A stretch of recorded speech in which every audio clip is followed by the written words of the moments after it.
पनीर हुआ है। हाँ पनीर हुआ है। खाने कहा नहीं क्या और सामान नीचे आ जाता नीचे से। पनीर हुआ है। पनीर हुआ है।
आप लोग ये सोच रहे होंगे कि कोरोना के दिनों में मैं कहाँ जा रहा हूँ। वेल, बताता हूँ।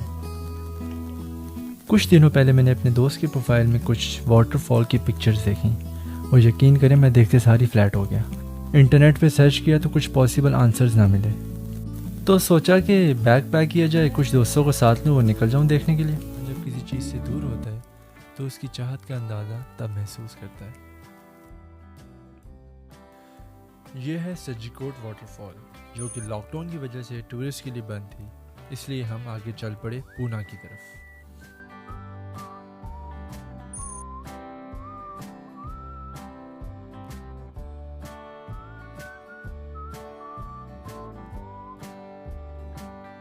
लगती हैं 30 मिनट, बट इस मौसम में हमें ऑलमोस्ट 40 से 45 मिनट्स लगे।